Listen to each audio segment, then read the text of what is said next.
Have you ever felt so tired and heavy inside that nothing in this world seems to bring you comfort? Maybe you have cried for hours but still feel restless, like something is missing. Many people spend their lives searching for peace in things around them, money, friends, achievements. But they often end up feeling empty and more lost. What if the true peace you are longing for is not outside, but inside, waiting for you to find it by turning to Allah? Today, we will talk about a very special kind of crying to Allah. This is not just tears that fall because of sadness or pain, but tears that come from a heart full of hope, trust, and faith. When you cry to Allah, you open your soul to the one who knows your deepest fears and biggest dreams. You ask him to help you, comfort you, and heal your wounds. This kind of crying brings a calmness that the world can never give. It brings true peace. Many of us do not realize that Allah's mercy and love are always ready to reach us if we simply turn to Him with our tears. In this moment, crying is not weakness but a beautiful act of faith. It is the key to letting go of the pain that holds us back and inviting peace to fill our hearts instead. This peace is powerful. It stays with us even when life gets hard. It is a peace that calms our mind, heals our soul, and gives us strength to face tomorrow. In this video, we will explore why crying to Allah brings real peace and how this simple act can change your life completely. You will learn how these tears connect you to Allah's mercy, wash away your worries, and bring calmness like nothing else. So stay with us and let's discover together the amazing power of turning to Allah in our hardest moments. Please like, comment, and subscribe to Deen Xplorers to keep growing in faith and finding light in your life. 1. Why do we cry for people? Crying is something every human being does at some point in life. It is a natural way our heart shows feelings, especially feelings that are deep and strong. When someone we care about faces difficulties, gets hurt, or makes mistakes, it is common to feel sadness and cry for them. These tears come from a place of love and concern. We want to help them, wish they were safe, or hope that they find happiness. Sometimes, tears flow because we feel powerless.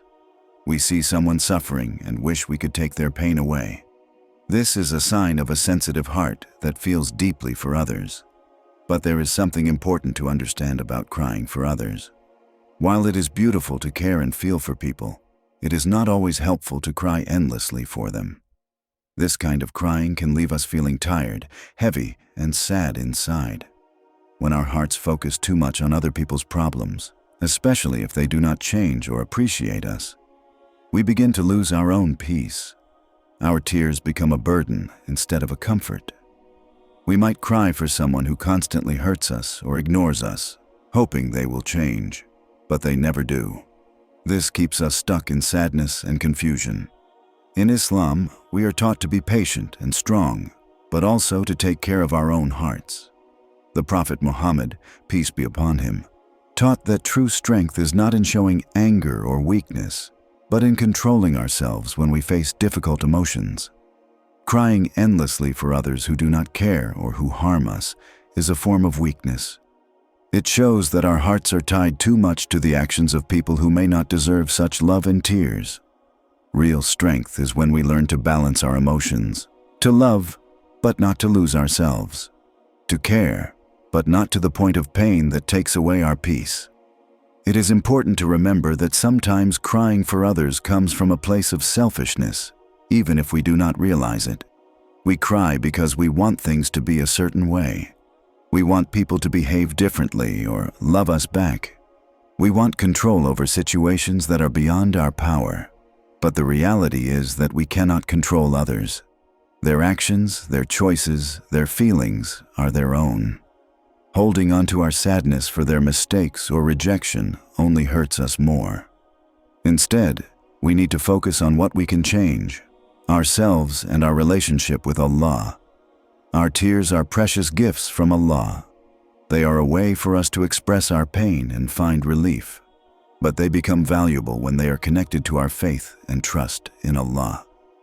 When we cry only for people and situations, we risk wasting our energy on things that will not bring us real comfort or solutions. Instead, our tears should lead us to turn towards Allah, the one who understands our hearts fully and can bring real peace and healing. Allah, the most wise and most merciful, knows exactly what is best for us.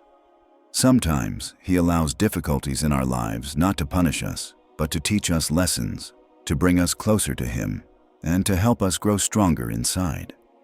When we cry for people, we may feel hopeless. But when we cry to Allah, we open the door for mercy, forgiveness, and hope. Our tears become a means of connection with our Creator, who is always near and ready to listen. Crying for others may come from love, but crying for Allah comes from faith. When we focus on crying to Allah, we release the burden from our hearts and bring ourselves closer to Him. It does not mean we stop caring for people, but it means we stop letting their actions control our emotions. We learn to love without losing ourselves, to care without losing our peace. So, while it is natural to cry for others, it is even more powerful to cry to Allah. The tears shed for Allah are never wasted.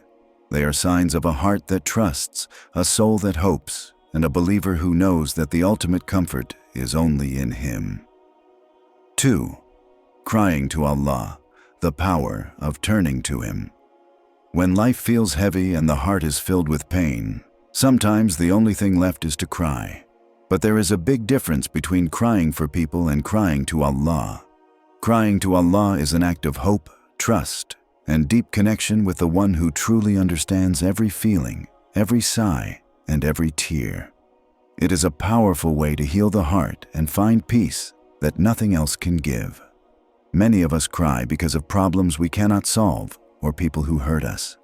These tears often feel endless and bring little comfort. But crying to Allah is different. It is a cry that comes from surrender to the one who has full control over everything. When we cry to Allah, we are admitting that we cannot fix everything alone, and that we need His help. This is not weakness. It is the highest form of strength. Crying to Allah is a way of speaking to Him directly. It is a secret conversation between you and your Creator. You can pour out all your pain, fears, and hopes without fear of judgment. Allah does not tire of hearing your cries. Rather, He loves when His servants turn to Him honestly. These tears bring the soul closer to Allah and remind us that we are never truly alone, no matter how dark life may seem. There is a special kind of peace that comes from crying to Allah. It is a peace that calms the heart and mind even in the midst of storms. When you cry for someone else, your heart may feel heavier and sadder.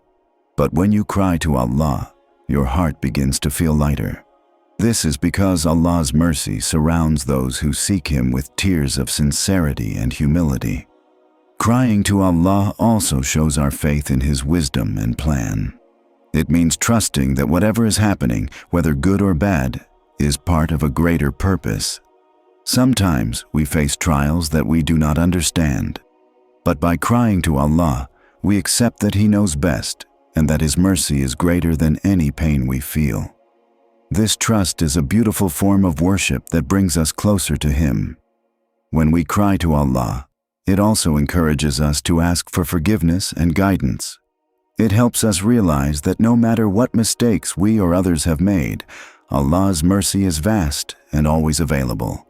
Through tears, we humble ourselves before Him, and this humility softens our hearts. It opens the door for change, healing, and renewal. Many great people in Islam, including the prophets, cried to Allah in their hardest moments.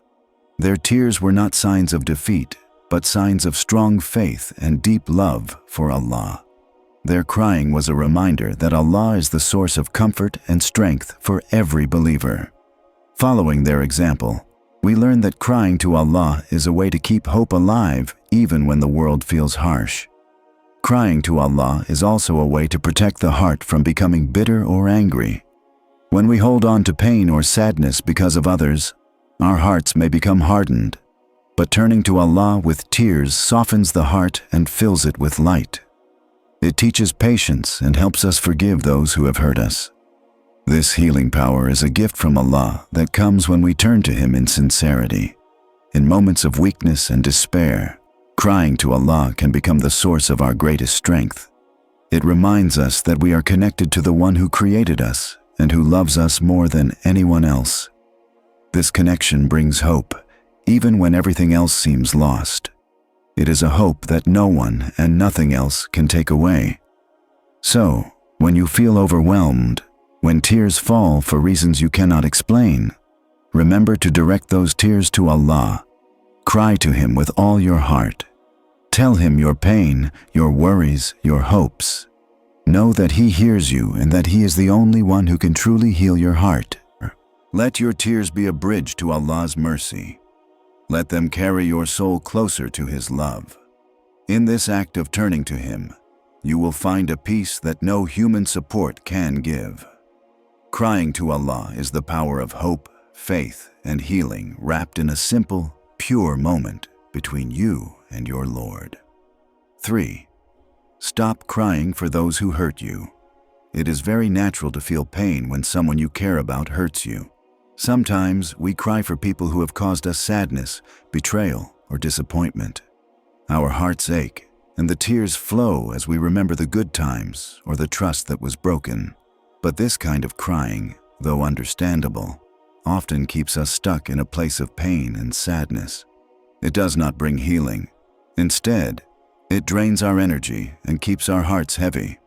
The truth is, crying endlessly for those who hurt us does not change their actions or heal our wounds. When we cry for someone else's mistakes, we give them control over our emotions and our peace. We allow their actions to shape how we feel every day, and that can make us feel weak and powerless.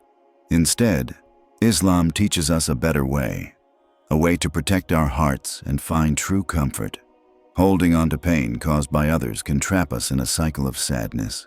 It keeps our hearts tied to the past and to people who may not even think about us anymore. This prevents us from living fully in the present or looking forward to a hopeful future. By stopping the tears for those who hurt us, we begin to free our hearts. We take back our power and choose to heal.